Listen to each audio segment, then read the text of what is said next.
So if you have an LOCC operation, then you can always write it in this form. However, if you give me a map of this form, it's not necessarily LOCC. Okay. That's not so important for distillability, but it's an interesting thing. What is distillability then? So distillability is when you imagine that Alice and Bob share n copies of some state rho. So there's the state. This is some pictorial representation of it. Well, they want to get it to the maximally entangled state. So this thing is whichever your favorite Bell state is. Bell states are great because this state is a resource for anything, right? Like,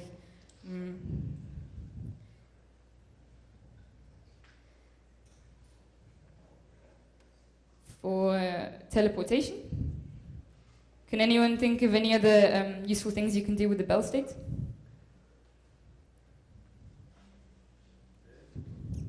Sorry? Yeah, superdense coding. Anything else? Yeah, those are the only 3 things I have. So we've exhausted all of the things, unless you can think of another one. But maybe they fall into these categories. Cryptography. Great. All right, so we have n copies of something that's like kind of entangled. And then what we want to do is we want to use local operations in classical communication and bring it to the maximally entangled states, because we want maximally entangled states because they're super useful in all these things that we like to do. So we say that a state is distillable.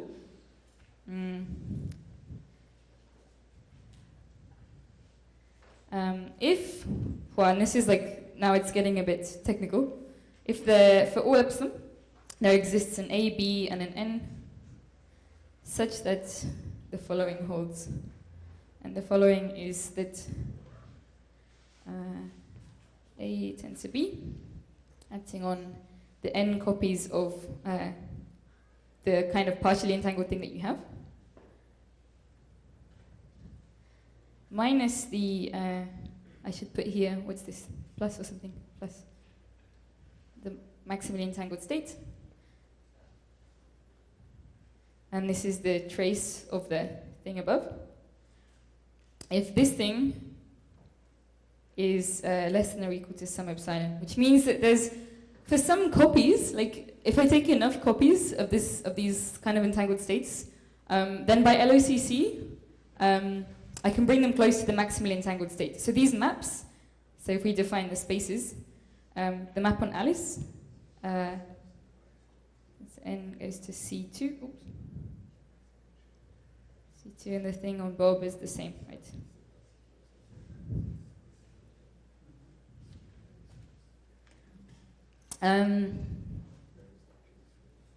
Okay, so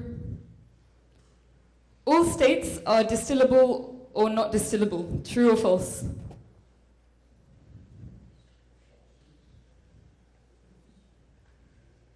So if it's false, it means you don't know. If it's true, it means you can put it in one of the 2 things. Maybe let's do a show of hands. Who thinks it's true?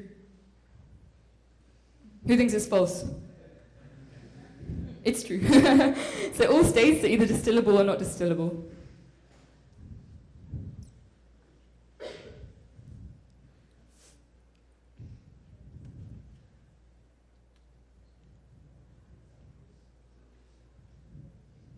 All right. Okay, let's do an example. Well, we move this. This here. Let's do an example of some distillation protocol. Oops.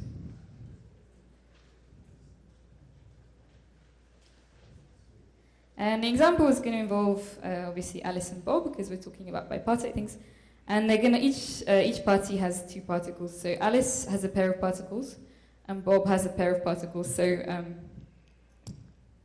Alice and Bob share 2 copies of a partially entangled state rho.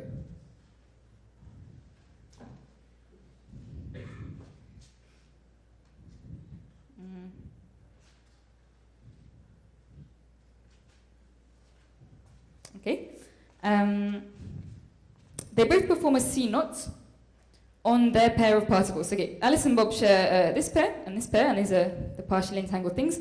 And then locally, because we're doing local operations, each one of them does a C0 between their two particles. So locally, Alice and Bob perform a C0. A C0 on their pair. And then they measure the second one. So the control is on the first, and then they measure the second, and measure particle 2. If the outcomes of the measurements are the same, then pair 1 is now more entangled than it was. Okay? So if they measure in the computational basis, say, if the outcome of the measurements is the same, outcome of the measurements same, then pair 1 is more entangled. And you can try this yourself on a piece of paper, it's very easy. So that's kind of the intuition behind distillability, more entangled. Okay, so let's kind of summarize a little bit what we've learned and take it back to the geometric picture. So remember we had this idea of, well, quantum states form a convex set, the separable states form a strict subset of all states. And well, we characterize what it means to be PPT, to have a positive partial transpose, or to have an NPPT, to have a non-positive partial transpose. So in 96, and some related results in the 80s, for the 2 qubit and qubit Q-trick cases, so the special cases in the table that I showed you, you can completely characterize whether the state is separable or entangled by checking the PPT criteria. So in the case of Alice has a qubit, Bob has a qubit, the PPT state, if the state is PPT, then it's separable. If the state is NPT, it's entangled.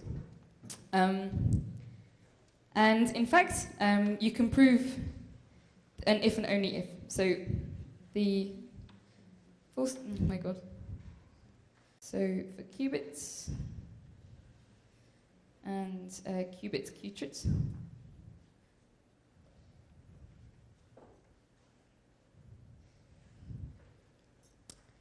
a state is separable if and only if its partial transpose is positive.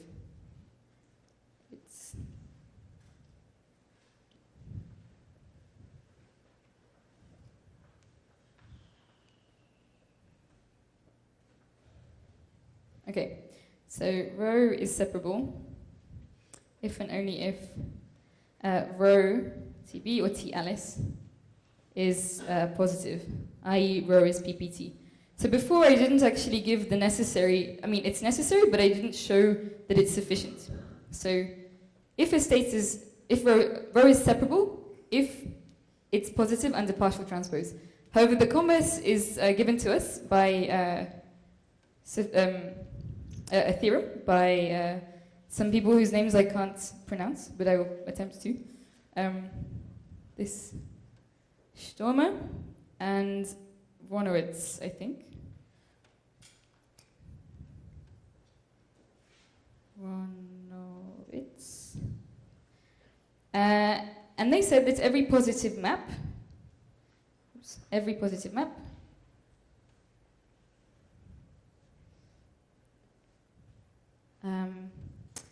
lambda, let's say lambda Hilbert space of Alice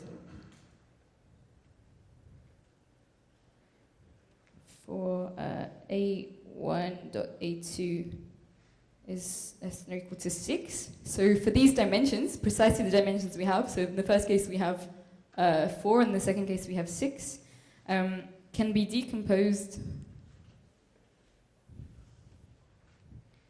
Lambda is into some convex combination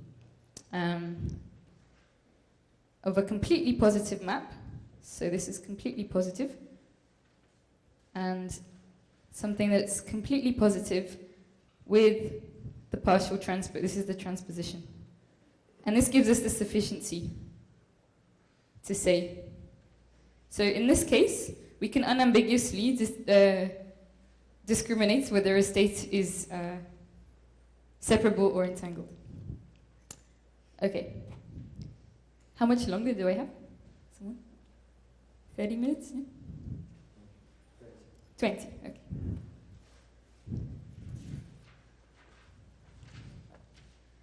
Okay, this leads us on to entanglement witnesses. So, let's remind ourselves of what this means. So if a state is not positive under partial transposition, then there exists an eigenstate of this new operator that you made under this weird operation, which has a negative eigenvalue. Okay, so if a state is not positive,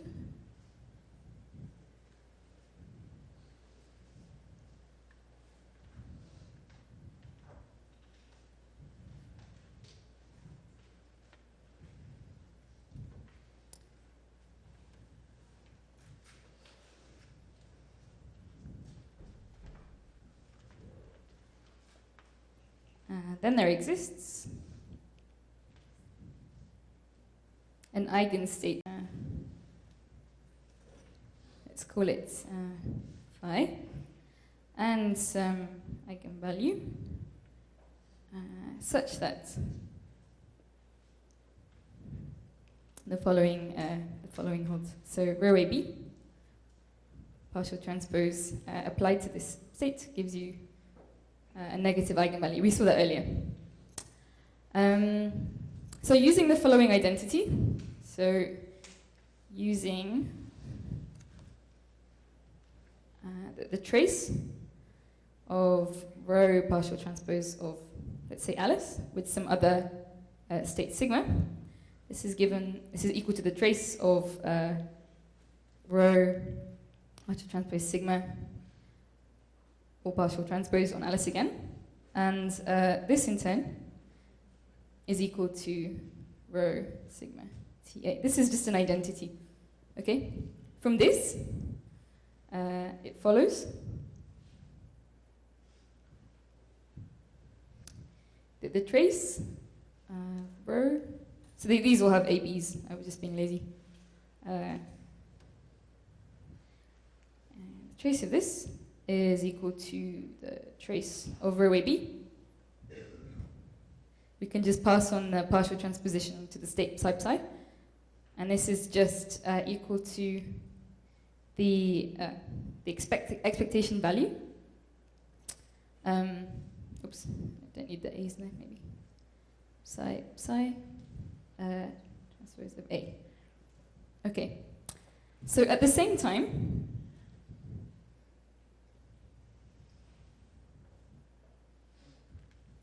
for all separable states rho and psi, we have the following. So psi, rho, partial transpose of some separable states. Well, this is obviously going to be the same thing. This is the trace of rho AB, psi, partial transpose is positive, right? Because all separable states have a positive partial transpose. So an observable is called an entanglement witness if for every separable state, the trace of rho separable on this witness is greater than or equal to 0. So an observable is called an entanglement witness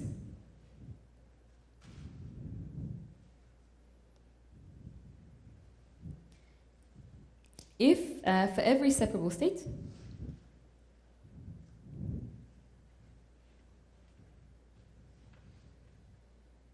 and I'll write this in red, the trace of rho sep of W is greater than or equal to 0. So there exists a rho such that the trace of rho is less than 0. Does this make sense? Okay. What does this mean in practice? Well, in practice, it means we can construct entanglement witnesses to try and verify whether the state that we have in our hands is separable or entangled. So in the case of two qubits, qubit, or qubit, we could use the PPT or NPPT criteria to distinguish. Now we go to higher dimensions, so Alice and Bob have more than qubits. We don't know, remember? Like, we do this PPT thing and we get a conclusive answer. But what we can do is construct an entanglement witness that distinguishes some boundary. So an entanglement witness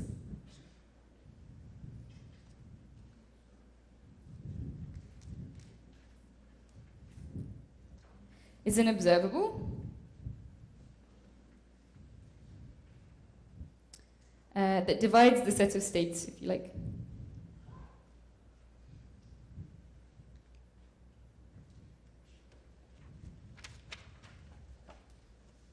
So, remember that negative implies entangled and... Was this me? Yes.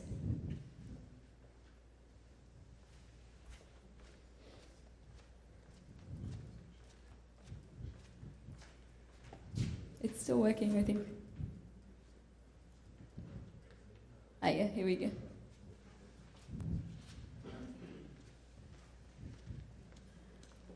Okay, let's maybe erase that for now.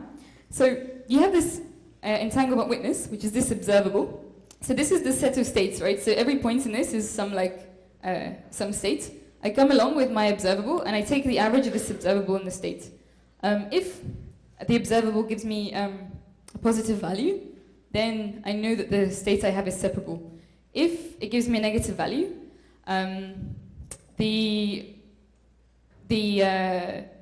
the states must be entangled, okay? And this is better than the PPT criteria, because remember the PPT criteria, we weren't sure. If I did the partial transposition and I got PPT, I didn't know whether it was entangled or not. Now I have a way of constructing a witness which tells me whether I have an entangled state or not. Or at least I know that there exists an observable. Whether it's easy to construct this observable or not is a different question. And a remark to make here, it says, the basis for the witness must have entanglement across it. So this W, it's a bunch of measurements. You can think of it as a bunch of measurements that you do on your state. These cannot be product measurements by definition. They must have they must be entangled in the basis somewhere in order to detect entanglement. Like you cannot write this W as a combination of, as just a product basis. Okay? So let's do, maybe the last thing we'll do today is an example of a witness. It's going to be maybe a bit of a stupid example, because we know that in this dimension, there's no point in doing this example because we have the PPT criteria, but it will give you an idea of what it is to be a witness. So this will be a trivial example due to PPT, but it will give you an idea of... It's the end, no?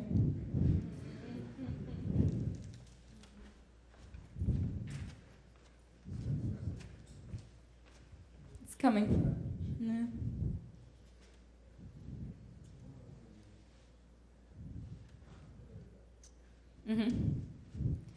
Okay, so a trivial example of an entanglement witness. What is this thing? So imagine you have some observable Q. So again, we're just dealing with Alice and Bob. And imagine you have the following observable. So these are the Pauli matrices. So like Alice is measuring sigma x, Bob's measuring sigma x, Alice is measuring sigma y, so is Bob, and up to sigma z. So the question is,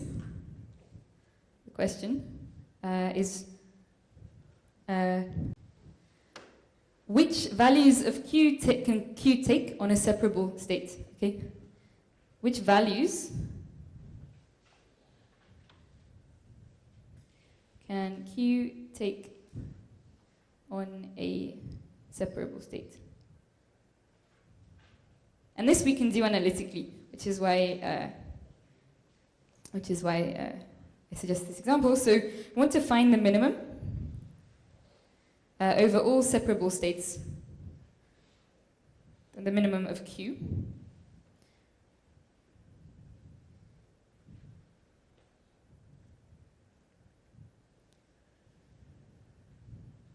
And the point is, it's enough to consider the product state.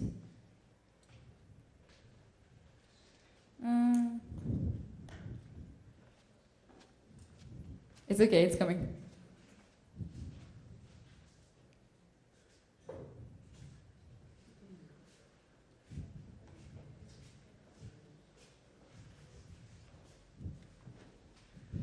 Because this is blue.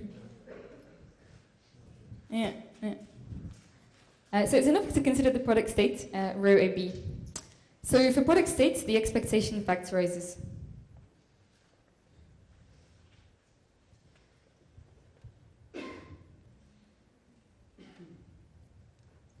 What does this mean?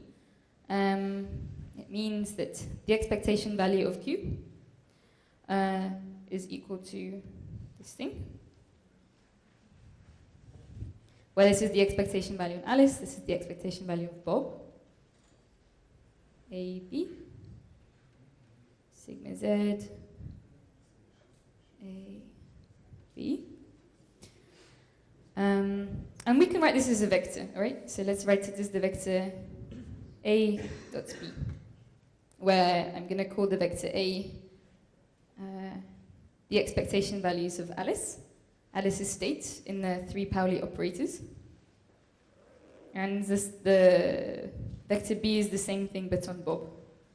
Okay? Bob, and so on. Okay. Oh, this is Alice. Okay, by the Cauchy-Schwarz inequality, this has to be less than or equal to this, right? A dot B. And you have to recall now, so recall that for a single qubit state,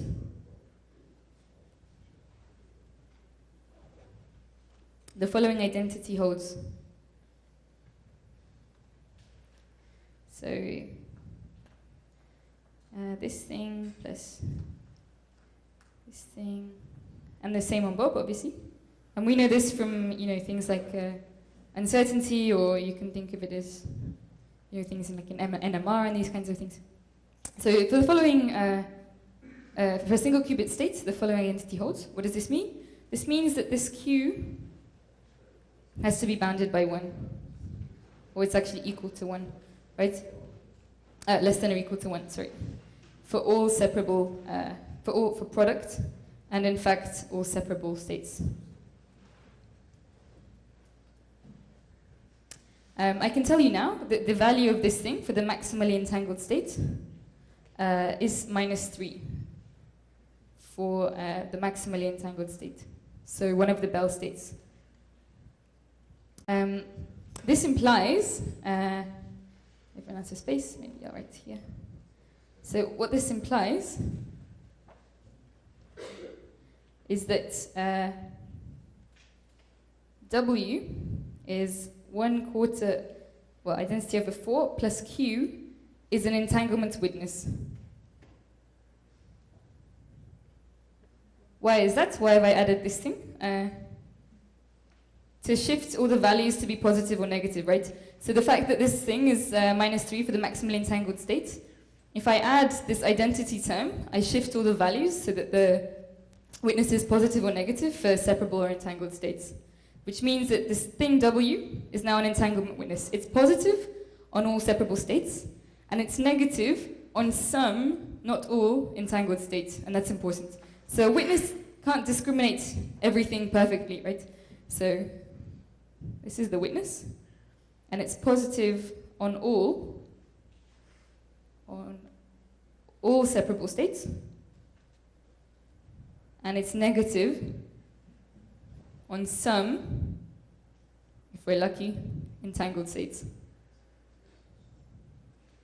And I think this is a good place to stop for today. Thank you.